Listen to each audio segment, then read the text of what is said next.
Which vintage cameras use what type of film? Have you ever wondered what type of film vintage cameras use? Understanding this is key for collectors and enthusiasts in the antiques market. Each vintage camera is designed for specific film formats, and knowing these associations can help you authenticate, value, and even use these cameras today. Let's start with 35mm film. This is the most common film format in vintage cameras. Many classic rangefinder and single-lens reflex cameras use it. Popular models include Leica, early Nikon, and Canon single-lens reflex cameras. The great news is that 35mm film is still widely available, making it a favorite among collectors who enjoy shooting with vintage cameras. Next up is 120 film, also known as medium format. This film was introduced in 1901 by Kodak for the Brownie number 2 box camera.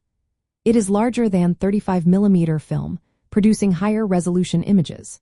Many professional and amateur vintage cameras, such as Rolleiflex and Hasselblad, use this format. 120 film remains popular among collectors and professional photographers who appreciate its image quality. Now, let's talk about 127 film. This paper-backed roll film is for 0.6 centimeters wide and was introduced by Kodak for vest pocket cameras. It was popular in the 1940s and 1950s and used in compact folding cameras. Production of this film ceased in 1995, making cameras that use it more collectible and sometimes tricky to use today. Moving on, we have 116 and 616 films. These early roll film formats were introduced by Kodak in the late 19th and early 20th centuries. They were used in large box and folding cameras that produced large negatives. These formats are now obsolete, and cameras using them are mainly of interest to collectors. Next is 828 film. This film was introduced in 1935 and is unperforated 35mm film with a paper backing. It was used in Kodak Bantam and Pony series cameras. While less common than 35mm and 120, it still holds a place in the hearts of vintage camera collectors. Then we have 126 film, also known as Instamatic film.